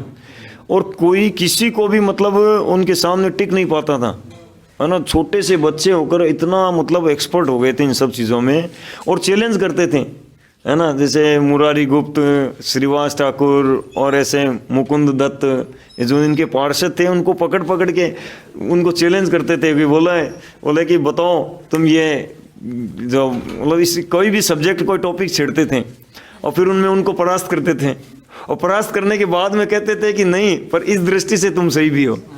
वापस उनको सही भी कर देते थे। तो ऐसे मतलब इतना उनको परेशान करते थे। वो सब लोग सोचते थे कि इतना विद्वान, इतना सुंदर ये है, काश ये अगर भक्त होता तो कितना अच्छा होता। ये सब लोग ये सोचते थे, है ना, मुकुंद दत्त आदि जितने भी पार्षद थे ना वो, कि अगर ये वैष्णव होता तो कितना अच्छा रहता, क्योंकि उसी समय वहीं मायापुर में मतलब नदिया में अद्वैत आचार्य के घर पे कीर्तन मंडली, मतलब वैष्णव समाज का वो कीर्तन मंडली होती थी, और उस समय बाकी जो समाज था पूरा कर्मकांडीय पंडितों से भरा हुआ था, है ना, जो कि मतलब भक्ति के नाम पे कुछ और ही करते थे। तो उनको देख देख कर ये मतलब वो वैष्णव जो थे वो सोचते थे कि समाज की कितनी मतलब क्या स्थिति है कि लोग धर्म के नाम पर केवल भगवान से ये बिजनेस कर रहे हैं कि ये करो ये मिलेगा, ये करो ये मिलेगा। ये समाज का कैसे कल्याण होगा, हम कैसे प्रचार कर पाएंगे, कैसे इन लोगों का उद्धार होगा, ये सब तो डूबेंगे, क्या होगा, ऐसे चिंता करते रहते थे। तो अद्वैत आचार्य भगवान को मतलब रोज पूजा करते थे, शालिग्राम पे तुलसी जल चढ़ा के कि भगवान आपको ही आना पड़ेगा, इस संसार में भक्ति फैलेगी आपको ही आना पड़ेगा। इतना स्थिति हो गई है कि मतलब बहुत मुश्किल है प्रचार करना, जबकि वो तरह तरह के वाद, मतलब दुनिया भर के वाद है ना, जो भी है बहुत सारे वाद फैले हुए थे। तो ऐसे पूजा करते थे और भगवान आ चुके थे, उनको पता नहीं था, निमाई पंडित। पर भगवान क्या है कि भक्ति में भक्ति का शो नहीं किया उस समय, उनको दिखाते थे कि वैसे जस्ट पंडित थे, है ना, क्योंकि वो उनके पास जाते भी थे, गुरु थे जिनके पास बहुत थोड़े से दिनों में, जैसे भगवान श्री कृष्ण ने 64 दिनों में पूरा एकदम विद्या सीख ली थी, तो उन्होंने कुछ 1-2 महीने 3 महीने उनके पास गए थे। और पंडित नाम याद नहीं आ रहा कौन थे वो,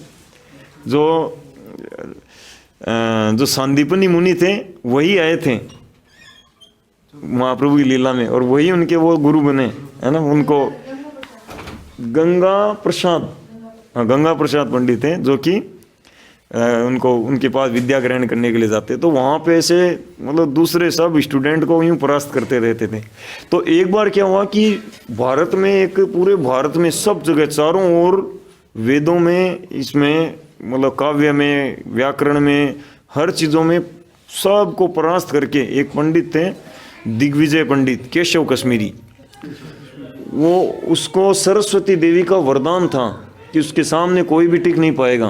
तो केशव कश्मीरी सभी को परास्त कर देता था, मतलब उत्तर भारत, पश्चिम भारत, मध्य भारत, दक्षिण भारत, इधर गुजरात हो चाहे पूरी हो, इधर वो सब जगह जहाँ भी गया वो अपनी विजय की पताका फैला के आया। और वो अग्रीमेंट लेता था, बोले हारा है लिख के दो, ताम्र पत्र के ऊपर लिख के लेता था सबसे, सारे पूरी दुनिया के इकट्ठा कर रखा था सबकी सिग्नेचर। फिर उसने सुना था कि नदिया में भी, मतलब नदिया जो था वैदिक ज्ञान का बहुत ही मतलब उस समय फेमस जगह थी, तो बोला वहाँ जाऊँगा, वहाँ परास्त करके आऊँ, वहाँ भी अपनी विजय पताका फैला के आऊँगा। तो वहाँ पे सूचना भेज दी कि हम आ रहे हैं, केशव कश्मीरी आ रहे हैं, तय कर लो कौन आएगा हमारे सामने, है ना। और अगर नहीं आ रहे हैं कोई सामने, कोई अगर डिबेट नहीं कर रहे हो, है ना, वाद विवाद नहीं कर रहे हो कोई वेदों पे, तो लिख के दे दो कि हम हार स्वीकार कर रहे हैं। अब सोचा क्या करें, अब तो नदिया का नाम खराब होगा।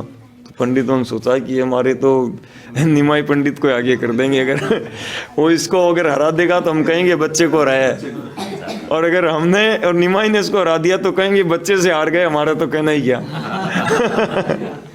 पर हुआ ये कि जब केशव कश्मीरी आ रहे थे और ऐसे निमाई पंडित को उन्होंने बताया, उस समय निमाई पंडित मतलब भगवान चैतन्य महाप्रभु अब कुछ बच्चों को ग्रामर पढ़ाते थे, व्याकरण पढ़ाते थे संस्कृत का, है ना, और व्याकरण के माध्यम से साथ साथ उनको भक्ति भी पढ़ाने लग गए थे।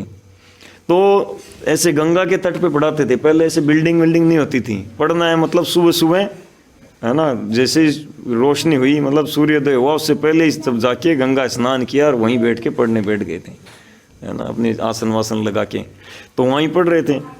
तो शाम का समय था, उस दिन शाम को भी पढ़ते थे, तो शाम का समय था और केशव कश्मीरी वहाँ से गुजरे ही थे। तो गुजरे तो देखा कि ये इतना सा बच्चा पढ़ा रहा है, और मतलब भेंट हो गई वहीं से निकलते ही, शुरुआत में ही तो भेंट हो गई। तो फिर बोले कि तुम कौन हो, मैंने सुना है निमाई पंडित, जो मतलब प्रसिद्ध निमाई पंडित है, वो तो नहीं हो। तो बाकी स्टूडेंट बताया कि हाँ यही निमाई पंडित हैं। बोले कि, और फिर बताया कि ये केशव कश्मीरी। अच्छा आप केशव कश्मीरी हो? बोले कि बैठिए बैठिए, बराबर में बिठाया भगवान ने, और बोला कि हमने आपका बहुत प्रशंसा सुनी है, और ऐसे उनकी प्रशंसा करके कहा कि थोड़ा आप कुछ गंगा मैया की प्रशंसा में कुछ कहिए, हम गंगा के किनारे बैठे हैं तो गंगा मैया की प्रशंसा में कुछ बताइए। तो केशव कश्मीरी 1 घंटे में ही कितने 1 घंटे में ही 100 श्लोकों की रचना कर दी। इतने प्रगाढ़ मतलब पंडित होते थे, हम सोच नहीं सकते उनकी बुद्धि। मतलब रचना 100 श्लोक है ना, मतलब लाके सुना दिए। बोले बहुत अच्छा, आनंद आ गया। अब थोड़ा उनके ऊपर डिस्कशन कर लें, थोड़ा उनकी व्याख्या भी बताइए, अर्थ भी बता दीजिए, है ना, हम तो इतना जानते नहीं हैं। तो फिर वो जब अर्थ बताने लगे तो निमाई पंडित एक श्लोक का रोक के उनको कमियां बताई। बोले कि देखो इसमें ये आपके व्याकरण में त्रुटि है ना, एक ग्रामर में त्रुटि है, और कई श्लोकों में तो ये बता दिया कि आपने ये गंगा मैया के लिए ये प्रयुक्त किया, ये श्लोक ये शब्द गंगा मैया के लिए प्रयुक्त नहीं हो सकते, मतलब ऐसा सिस्टमेटिकली सिद्धांत के रूप में। अब केशव कश्मीरी वैसे जब शुरू में आए थे तभी ढीले पड़ गए थे, क्योंकि बाकी जब जाते हैं तो केशव कश्मीरी का ऐसा प्रभाव रहता, सामने वाला व्यक्ति ढीला पड़ जाता, क्योंकि सरस्वती देवी का वरदान। तो पहले ही वो जैसे बाली के सामने कोई युद्ध करने आता था, है ना, रामायण में जो बाली हैं, तो आधा उसका बल पहले ही चला जाता था, बाली के पास चला जाता था। तो वैसे केशव कश्मीरी के सामने जब कोई आता डिबेट करने तो उसका आधा तो वैसे ही डाउन हो जाता था। पर यहाँ उल्टा हो गया, जब निमाई पंडित के सामने बैठा तो वो आज बोला कि मेरे को क्या हो रहा है, बुखार हो रहा है क्या पहले से ही थोड़ा सा मतलब हो गया था। और जब फिर कमियां निकाली तो वो बोल ही नहीं पाए, बोलती बंद हो गई, है ना। और फिर बच्चे लोग हंसने लगे, बोला केशव कश्मीरी हार गया क्या बोलते हैं, क्या बोलते हैं, सिर्फ पोपट हो गई इसकी ऐसे बोलने लगे। तो बोले कि नहीं नहीं, हमारे जो मेहमान हैं बोले यात्रा करके आए, थके हुए हैं, ये कल हमें उत्तर देंगे। तो निमाई पंडित ने उनका अपमान नहीं किया और उनका अपमान होने नहीं दिया, उनको बोला कि ठीक है आप विश्राम करिए। अब केशव कश्मीरी मतलब विश्राम क्या करें, उसका तो पूरा मतलब पसीना पसीना हो रहा था पूरा ऊपर से नीचे तक, और सब लोग उठ के चले गए, वो वहीं बैठे रहे रात को, और बैठे बैठे सोच रहे थे। फिर थोड़ी नींद आ गई, तो जब नींद आई तो फिर सपने में सरस्वती माता आई, और वो कह रहे थे पूरा, बोला कि आज क्या हुआ सरस्वती माता, आपने मतलब सब जगह मेरा सहायता किया है, आपका वरदान है मेरे को, फिर आपका वरदान निष्फल कैसे जा सकता है, आज कैसे मैं पराजित हो गया, और मेरे को कुछ मतलब बोलना ही नहीं आया, कुछ और व्याख्या के लिए बोला निमाई ने, वो भी मैं कुछ नहीं कर पाया, सब एकदम ही हो गया, ये क्या कारण। बोले कि तुम अब तक जिनसे भिड़े थे वो तो सब आम लोग थे, और अब तुम मेरे ही बॉस के आगे जाके यहाँ मैं, और मेरे को मैं कैसे आके मतलब यहाँ बैठती, बोले मेरे स्वामी हैं, मैं उनकी दासी हूँ, है ना। सरस्वती माता ने बोला ऐसे सपने, बोले मेरे उनकी दासी हूँ मैं, हमारे स्वामी हैं, हमारे बॉस हैं, वो उनके सामने तुम जाके, तुम भाई कितनी बड़ी गलती करी। अब मैं तुमको राज बताती हूँ, बोले ये राज तुमको बता रही हूँ, अगर तुम जीवन में किसी को बताओगे तो तुम मृत्यु हो जाएगी तुम्हारी उसी समय। बोले कि ये जो निमाई पंडित है ये स्वयं पूर्ण पुरुषोत्तम भगवान श्री कृष्ण हैं, वही आए हैं निमाई पंडित के रूप में, तो उनके आगे भला कौन टिक सकता है। शिव जी ब्रह्मा जी होते तो वो भी ढीले पड़ जाते हैं, उनके सामने कौन टिक सकता है। तो फिर तुम तो हो ही क्या, कौन सी गाय के गोबर हो, जाके क्षमा याचना कर लेना कल। तो फिर निमाई पंडित केशव कश्मीरी फिर जाके उनके शरणागत हो गए, डिवोटी बन गए एकदम, और बोला कि जैसा आप कहोगे वैसा ही करेंगे। बहुत अच्छा उनका संवाद है, हम अभी शॉर्ट में तो वो नहीं कर सकते। तो फिर जो भी वो भक्त बन गए और एकदम संकीर्तन यज्ञ का प्रचार में उनके साथ में सम्मिलित हो गए। तो ऐसे बहुत सारी घटनाएं। जब पुरी में गए तो सार्वभौम भट्टाचार्य वो मायावादी फिलोसॉफी गाते थे, यानी वेदांत सूत्र की व्याख्या मायावादी रूप में करते थे, भगवान निराकार हैं, भगवान ये हैं, जगत मिथ्या है, और ऐसे करके बोला कि भगवान चैतन्य महाप्रभु को कहा कि मैंने सुना है तुम निमाई पंडित हो, बहुत फेमस हो, है ना, तो थोड़ा सा मेरे से आप वेदांत की व्याख्या सुनो। क्योंकि सार्वभौम भट्टाचार्य नेपाल काठमांडू से पढ़ के आए थे, जहाँ पे वो किसी दूसरे भारतीय को, मतलब दूसरे किसी को ना, आउट ऑफ स्टेट के किसी को पढ़ाते नहीं थे। तो सार्वभौम भट्टाचार्य कोई अपनी पहचान वचान बदल के वहाँ पे जाके और वो स्टडी करी थी। तो बहुत ही हाई क्लास की वेदों की स्टडी होती थी काठमांडू में उस समय, आज से 500 साल पहले। तो वहाँ से सार्वभौम भट्टाचार्य वो वेदांत सूत्र पढ़ के आए थे और इतना फेमस थे, इतना वो थे यूँ कि जो पुरी में जो राजा थे, है ना, राजा पुरुषोत्तम देव या प्रताप रुद्र, है ना, उस समय शायद पुरुषोत्तम देव, यहाँ पर राजा प्रताप रुद्र थे। तो राजा प्रताप रुद्र उड़ीसा के राजा थे, उन्होंने उनको राजपुरोहित बना दिया, ठीक है। और वो कोई साधारण व्यक्ति नहीं थे, देवगुरु बृहस्पति थे स्वयं, और आके उन्होंने फिर वो ऐसी विद्या भी हासिल करके वो हो गए थे, तो बहुत फेमस थे। तो सार्वभौम भट्टाचार्य, उनके 5-10 सर्वेंट साथ में रहते थे, राजा के द्वारा प्रदत्त, उनको इतना ऐश्वर्य में उनका वो था। तो निमाई पंडित को कहा कि आप मेरे से मतलब वेदांत सूत्र का सुनो। बोले कि अच्छा है, आप बताइए, मेरे को कुछ सीखने को मिलेगा। तो निमाई पंडित, क्योंकि भगवान है ना बहुत एक्सपर्ट, बहुत वेरी वेरी इंटेलिजेंट, अगर चैतन्य महाप्रभु की लीलाएं को पढ़ेंगे तो आप देखेंगे, पर मतलब कोई संसार में इससे बड़ी इंटेलिजेंसी हो ही नहीं सकती उनके, मतलब यानी पूर्व युगों की लीलाएं तो खैर हायर हैं, हम उनसे रिलेट नहीं कर पाते, पर इस युग की लीलाएं हमारे बराबर में ऐसे सामान्य मनुष्य की तरह एक लीलाएं करके और भक्त के रूप में करके बताया, इतना मतलब हायर। बोले कि ज़रूर मुझे बताइए। तो ऐसे करके बोले ठीक है, हम करेंगे, 7 दिन का कोर्स है, 7 डे सेशन। तो 7 दिन उनको वो वेदांत सूत्र की व्याख्या सुनाते रहे निमाई पंडित, बिल्कुल एकदम जैसे कोई ज्ञान ग्रहण कर रहे हैं, कोई स्टूडेंट वैसे सुन रहे हैं और कुछ नहीं बोले। खत्म हो गया सेशन, दूसरा दिन, दूसरा खत्म हो गया, तीसरा खत्म हो गया, 7वां सेशन खत्म हो गए और बोले कुछ बोले नहीं। बोले कि तुम सुन तो इतने अच्छे से रहे हो, हाँ है ना, लेकिन कुछ रिप्लाई नहीं दे रहे, कुछ जिज्ञासा नहीं कर रहे, क्या कुछ समझ में तो आ रहा है, क्या बात है, मतलब ठीक तो है लेकिन देखने में तो लग रहा है कि सारा ज्ञान ग्रहण कर रहे हो, कि या तो सब समझ गए या फिर कुछ नहीं समझे, है ना। प्रश्न नहीं किया, मतलब या तो सब समझ गए या कुछ नहीं समझे। बोले बात क्या है, आखिर बताओ ना क्या बात है। थोड़ा गुस्सा से हो गए थे, क्या हुआ, निमाई बिल्कुल नहीं बोल रहे थे। बाद में निमाई बोलना शुरू किए, मतलब चैतन्य महाप्रभु बोलना शुरू किए। निमाई नहीं, उस समय उनका नाम संन्यास लेके गए थे ना पुरी में, तो भगवान श्री चैतन्य महाप्रभु, तो भगवान श्री चैतन्य है ना महाप्रभु फिर बोलना शुरू किए। तो जब बोलना शुरू किए तो इतने गजब के तर्क दिए कि उनके 7 दिन के सारे तर्कों को खंडन कर दिया। बोले कि आप वेदांत सूत्र की व्याख्या कर रहे हो शंकराचार्य की, मतलब श्रीपाद शंकराचार्य जो हैं उनकी व्याख्या से, उनसे, है ना, जबकि वेदांत सूत्र का व्याख्या, वेदांत सूत्र को रचना करने वाले श्रील व्यास देव ने वेदांत सूत्र का भाष्य रचा है, जो है श्रीमद् भागवतम। और श्रीमद् भागवतम में क्लियर लिखा है, कृष्णस्तु भगवान स्वयं, सभी मनुष्यों का परम धर्म श्री कृष्ण की भक्ति है ना। और वही जो भगवान, जो निराकार हैं, जो परमात्मा हैं और जो परम पुरुषोत्तम है, वही एक ही तत्व हैं, अद्वयम यद ज्ञानम अद्वयम। फिर आप ऐसा क्यों मतलब कह रहे हो। बोले आप जो वेदांत सूत्र के श्लोक बता रहे हो वो तो मेरे को समझ में आ रहा है, मगर उसकी जो व्याख्या कर रहे हो ना वो मेरे को समझ में नहीं आ रही, वो आप घुमा के कर रहे हो।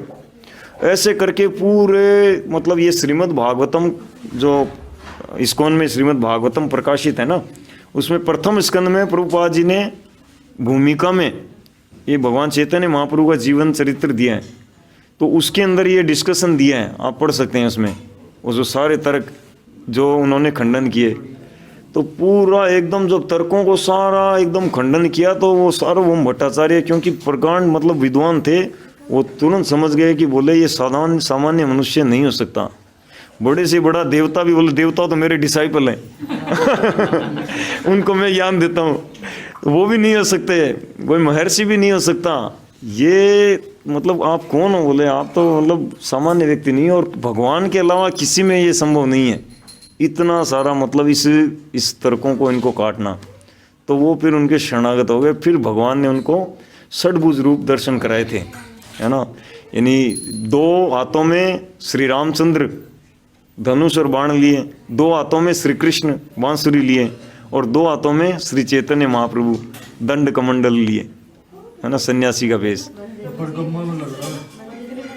हाँ, मंदिर में परिक्रमा में लग रहा है ना। तो ये षडभुज रूप भगवान ने कितने 4 या 6 बार दिखाया था अलग अलग जगह।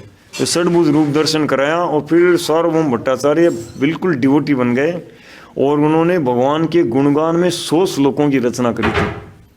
भगवान चैतन्य महाप्रभु श्री कृष्ण स्वयं हैं, ये साबित मतलब ये पूरा एकदम जगत में साबित करने के लिए 100 श्लोकों की रचना करी और रचना करके उनको फिर ले जाके बाद में ऑफर किया जब भगवान चैतन्य महाप्रभु बैठे थे गंभीरा में। साइलेंट कर लीजिए। तो जब उनको अर्पित किया, ऑफर किया उनको, तो भगवान चैतन्य महाप्रभु ने देखा, पढ़ा और फाड़ दिया सबको और फाड़ के फेंक दिया। बोले ये जो पढ़ेगा वो मेरे को तुरंत मान लेगा भगवान और मेरी सारी लीलाएं खत्म हो जाएगी। तो जब फाड़ के फेंका तो वो टुकड़ों में से कुछ टुकड़े वो उनके पार्षदों ने उठा के और उनमें से जोड़ने का प्रयास किया तो 2 श्लोक जुड़ पाए, बाकी 98 लुप्त हो गए और उन्होंने दोबारा रचना किया भी नहीं, है ना, उनको मना कर दिया था।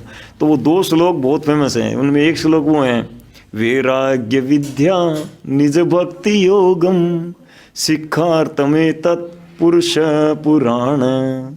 मतलब वैराग्य विद्या निज भक्ति योगम, अपनी भक्ति की जो विधि वैराग्य विद्या को सिखार्थम एतत् पुरुष पुराण, वही पुराण पुरुष ओरिजिनल पर्सन परम पूर्ण पुरुषोत्तम श्री कृष्ण आए हैं। सिखार्थम एतत् पुरुष पुराण है, श्री कृष्ण चैतन्य शरीरधारी।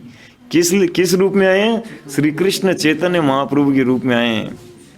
कृपाम बुद्धिम यत, क्या लास्ट का वर्ड मेरे को याद नहीं आ रहा, जो भी है ना। तो ये सभी जीवों पर कृपा करने के लिए संसार में, और सारे अवतारों का सार हैं, सबसे दयालु अवतार हैं। तो ये मुख्य पॉइंट था, इस पे हमने लंबा डिस्कशन आज किया है ना। और भी कई लीलाएं में लिख के लाया था पर अभी समय नहीं है। प्रकाशानंद सरस्वती ना, ऐसे भगवान ने बहुत जगह अपनी भगवत्ता, जब जगाई माधाई ने नित्यानंद प्रभु के सर पे मार दिया था तो सुदर्शन उठा लिया था। तो अब हम केवल आगे का पढ़ लेते हैं, आगे का जो है ना, अगली क्लास में लेंगे क्या, फिर क्लास आगे चली जाएगी। 5 मिनट में जस्ट हम आगे का पढ़ेंगे, क्योंकि मेन टॉपिक ये था, इसी पे हमने डिस्कशन करा। 5 मिनट में इसको पढ़ के हम फिनिश करेंगे। तो भगवान कृष्ण 2 प्रयोजन के लिए आते हैं, भक्तों की रक्षा करने के लिए और दुष्टों का नाश करने के लिए। इस युग में श्री चैतन्य महाप्रभु का मिशन भी यही है, भक्तों की रक्षा करना और अभक्तों को नष्ट करना। परंतु इस युग में भगवान का अस्त्र भिन्न है, जो चक्र गदा अथवा कोई घातक अस्त्र नहीं है। उनका अस्त्र है संकीर्तन अभियान। इसलिए श्रीमद् भागवत में यह कहा गया है कि श्री चैतन्य महाप्रभु इस युग के भगवान के अवतार हैं। और उनका पूजन कैसे किया जाता है? पूजा की विधि बहुत ही साधारण है। पार्षद सहित भगवान श्री चैतन्य का केवल एक चित्र रख लीजिए, बीच में भगवान श्री चैतन्य और उनके चारों और उनके पार्षद श्री नित्यानंद प्रभु, श्री अद्वैत प्रभु, श्री गदाधर पंडित और श्री श्रीवास पंडित। कोई भी इस चित्र को अपने घर में रख सकता है, इस हरे कृष्ण महामंत्र का कीर्तन कर सकता है और इस विधि से भगवान श्री चैतन्य महाप्रभु की पूजा की जा सकती है। ये एक साधारण सी विधि है, परंतु इस साधारण विधि को कौन ग्रहण कर सकेगा? केवल वही जिनके पास सद्बुद्धि है। यदि कोई केवल श्री चैतन्य महाप्रभु का चित्र अपने घर पर रखता है और हरे कृष्ण कीर्तन करता है तो वह भगवत साक्षात्कार कर लेगा। बस इतना ही, कोई मतलब खर्चा नहीं है, केवल चित्र सामने रखना है, एक माला उठाओ और जप करना है। वो सबसे बेस्ट धार्मिक व्यक्ति कहलाएगा इस संसार में, है ना। ये एक साधारण विधि है, परंतु इस साधारण विधि को कौन कर सकते हैं? वही जो जिसके पास सद्बुद्धि है। यदि कोई केवल श्री चैतन्य महाप्रभु का चित्र अपने घर में रखता है और हरे कृष्ण कीर्तन करता है तो भगवत साक्षात्कार कर लेगा। अतः इस युग में जिन व्यक्तियों के पास पर्याप्त बुद्धि है वे इस संकीर्तन अभियान को ग्रहण करते हैं और बहुत शीघ्र ही उन्नति कर लेते हैं। भगवान श्री चैतन्य महाप्रभु को घोर सुंदर अवतार कहा जाता है। अवतार का अर्थ है अवतरण करना या नीचे उतरना।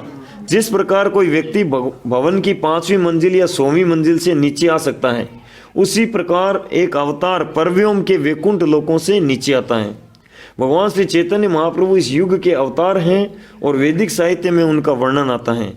हम किसी को अवतार तब तक नहीं मान सकते जब तक उस व्यक्ति में शास्त्रों में दिए गए लक्षण न पाए जाएं। तो श्री कृष्ण अपनी अहेतु की दया के कारण एक भक्त के रूप में आए और हमें ये दिखलाया कि उनकी शरण कैसे लेनी चाहिए। भगवत गीता में भगवान का अंतिम उपदेश है शरण लेना, परंतु मूढ़ अर्थात महामूर्ख व्यक्तियों ने कहा मैं भगवान की शरण क्यों लूं। अतः श्री चैतन्य महाप्रभु स्वयं कृष्ण हैं, फिर भी इस बार वे हमें व्यवहारिक दृष्टिकोण से ये सिखा रहे हैं कि भगवत गीता के उपदेशों का अपने जीवन में किस प्रकार आचरण करना चाहिए। श्री चैतन्य महाप्रभु हमें भगवान को प्राप्त करने का प्रत्यक्ष अवसर देते हैं। जब भगवान श्री चैतन्य महाप्रभु के प्रधान शिष्य रूप गोस्वामी सर्वप्रथम श्री चैतन्य महाप्रभु से मिले तो बंगाल के शासन में एक मंत्री थे, परंतु वे श्री चैतन्य महाप्रभु के अभियान में सम्मिलित होना चाहते थे। तो श्रील रूप गोस्वामी ने अपने मंत्री पद का त्याग कर दिया था और संकीर्तन अभियान में सम्मिलित होने के पश्चात जब वे शरणागत हुए तो उन्होंने भगवान श्री चैतन्य की संकीर्तन में बहुत स्तुति की। वह श्लोक इस प्रकार है, नमो महावदान्याय कृष्ण प्रेम प्रदायते कृष्णाय कृष्ण चैतन्य नामने गौरतिशेन। हे प्रभु, आप सब अवतारों में से सर्वाधिक वदान्य उदार हैं। ऐसा क्यों? कृष्ण प्रेम प्रदायते। पूर्व में जितने भी अवतार हुए कोई कृष्ण प्रेम प्रदान नहीं किया, है ना। तो कृष्ण प्रेम यानी ज्यादा से ज्यादा वैकुंठ लोक की प्राप्ति होती थी, पर गोलोक में जो प्रेमी भक्तों से भगवान का आदान प्रदान होता है प्रेम का, वो आज तक पहले के युगों में किसी को नहीं मिला। वो अभी इसी युग में, अभी इसकी मतलब ये स्टॉल अभी खुली है 500 साल पहले, इससे पहले नहीं थी। तो ये अवसर अभी मिला है ना। तो हे प्रभु, आप सब अवतारों में सर्वाधिक वदान्य अवतार हैं। क्यों? कृष्ण प्रेम प्रदाय थे, क्योंकि आप प्रत्यक्ष रूप से भगवान का प्रेम प्रदान कर रहे हैं। आपका दूसरा कोई उद्देश्य है ही नहीं। आपकी विधि इतनी सुंदर है कि मनुष्य तत्क्षण ही भगवान से प्रेम करना सीख जाता है। अतः आप सब अवतारों में से सर्वाधिक वदान्य हैं, सबसे दयालु, और स्वयं श्री कृष्ण के अतिरिक्त यह किसी के लिए संभव नहीं है कि वह इस प्रकार वरदान दे सकें। जब भगवान चैतन्य महाप्रभु पुरी से साउथ इंडिया जा रहे थे, है ना, ये जहाँ पर भी जाते थे तो साउथ इंडिया जाते थे तो पैदल जाते थे, उस समय यात्रा करते थे, तो कीर्तन करते करते जा रहे थे और एक सेवक पीछे पीछे एक डंडे में कुछ उनकी ज़रूरत की एक आध सामग्री लिए जाते थे। तो दिन दिन में वो सफ़र करते थे। तो भगवान जब जा रहे हैं कीर्तन करते हुए तो कई लोग अट्रैक्ट होते थे, अट्रैक्ट होकर उनके पीछे पीछे चले आते थे। तो जब पीछे पीछे चले आते थे तो भगवान क्या करते, मुड़ के और उनको आलिंगन करते थे। अरे प्रेम में, मतलब वो भी साथ साथ नृत्य कर रहा था, करते करते अचानक पीछे मुड़े, उनको आलिंगन किया, और जैसे आलिंगन किया कृष्ण प्रेम दे दिया, भक्ति का सर्वोच्च फल, तुरंत उनके अंदर भक्ति का संचार कर दिया। मतलब इधर से इधर डेटा ट्रांसफर तुरंत, है ना। वो क्या बोलते हैं वो, है नहीं, वो एक होता है ना एक्जेंडर, इससे बड़ा बड़ा डेटा तुरंत चला जाता है। वैसे कृष्ण प्रेम सीधा, छोटा मोटा डेटा नहीं। और वो लोग फिर अपने गांव में जाते थे, जिसको मिलते आलिंगन करते, वो भी कृष्ण प्रेम प्राप्त करते थे। और वो लोग आगे जिनको मिलते, मतलब उनके संपर्क में जो आते हैं, उनसे सुनते, उनसे मिलते हैं, या किसी का आलिंगन किया, है ना, कृष्ण प्रेम। ऐसे तो पूरा पूरा जिधर से निकलते पूरा पूरा गांव ही मतलब भक्ति में से होने लग जाता था। ऐसा मतलब भगवान का ये प्रचार तो प्रचार वो लोग करते हैं, मतलब प्रचार ऐसे पशु पक्षी जो प्रेमी भक्त, हाँ, जब जंगल से निकले तो पशु पक्षी भी, शेर और हिरण साथ साथ डांस कर रहे हैं तो अतः आप सब अवतारों में सर्वाधिक वरदान्य हैं, और स्वयं श्री कृष्ण के अतिरिक्त ये किसी के लिए संभव नहीं है कि इस प्रकार वरदान दे सकें। अतः मैं कहता हूँ कि आप श्री कृष्ण हैं, कृष्णाय कृष्ण चैतन्य नाम ने। आप श्री कृष्ण हैं, परंतु आपने श्री कृष्ण चैतन्य नाम स्वीकार किया है। मैं आपकी शरण ग्रहण करता हूँ।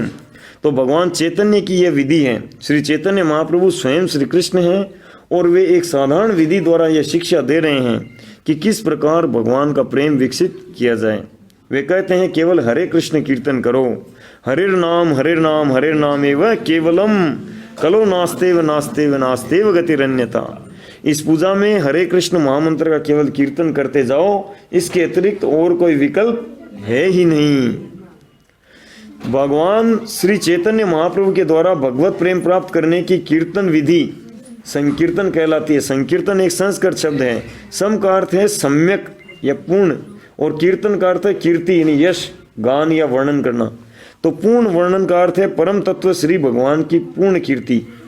यह नहीं कि कोई किसी भी वस्तु का वर्णन करे या किसी भी मनुष्य की कीर्ति गाए और वो कीर्तन होगा, नहीं। व्याकरण की दृष्टि से भले ही वो कीर्तन है, परंतु वैदिक प्रणाली के अनुसार कीर्तन का अर्थ है परम सत्य परम ईश्वर भगवान का वर्णन करना। कीर्तन इसे कहते हैं। हरे कृष्ण। प्रभु जी, अभी आप बोल रहे थे कि जैसे कलयुग खत्म हो जाएगा, फिर सतयुग चालू होगा, हाँ। तो ये वाली परंपरा चलती रहेगी? नहीं नहीं, ये तो अभी कलयुग तो 4,27,000 वर्ष का बचा है, और जो भगवान चैतन्य महाप्रभु का संकीर्तन है ये 10,000 साल तक चलेगा। श्रील प्रभुपाद ने ऐसा बताया है, उन्होंने कहा कि ये संकीर्तन आंदोलन 10,000 साल तक चलेगा। उसके बाद में बहुत खराब समय आ जाएगा कि कोई वैष्णव रह नहीं पाएगा, भक्ति हो नहीं पाएगी, है ना। तो ये जो कृष्ण का जो आंदोलन है ये खत्म हो जाएगा? हाँ, ये कृष्ण भावना इन 10,000 सालों में जो लाभ ले लेंगे, उसके बाद में फिर वापस लाखों सालों के बाद अवसर आएगा। उसके बाद में मतलब सब पापी रहेंगे, पुण्यात्मा कोई दिखेगा ही नहीं, किसी को बोलते हैं कि मनुष्य को खाने वाला हो जाएगा।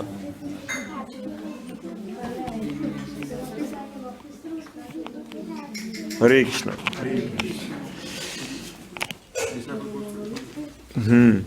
तो एक सूचना है, अभी 10 जनवरी से इस्कॉन डिसाइपल कोर्स हो रहा है। तो पहले 3 था, फिर 10 है ना, जो भी है वो उसमें भेजा हुआ है। तो ये डिसाइपल कोर्स है ना, इस्कॉन डिसाइपल कोर्स, ये बहुत ही महत्वपूर्ण कोर्स होता है। इसमें हमें मतलब हमें आचार्य गुरु इस्कॉन सबकी क्या स्थिति है, हमारी क्या स्थिति है, हमें कैसे आचरण करना चाहिए, इस्कॉन क्या है ना, ये संस्था कैसे चल रही है, और एक शिष्य का क्या कर्तव्य है, गुरु का क्या कर्तव्य है, गुरु क्या होता है, किसको गुरु कहते हैं, किसको शिष्य कहते हैं, संप्रदाय किसको कहते हैं, आचार्य कौन होते हैं, ऐसे बहुत सारे प्रश्नों का उत्तर हमें इसमें मिलेगा। यानी कि वैष्णव संप्रदाय क्या है और कैसे हमें उसमें रहना है, कैसे आचरण करना है, ये सभी उसमें बताया जाएगा, है ना। और अगले सप्ताह इसकी डिटेलिंग चर्चा करेंगे। और सभी के लिए प्रसाद है, प्रसाद लिए बिना कोई नहीं जाएंगे। हरे कृष्णा। जय श्री श्री चैतन्य महाप्रभु की जय, पंच तत्व की जय, श्रील प्रभुपाद की जय, निताई गौर प्रेमानंदे।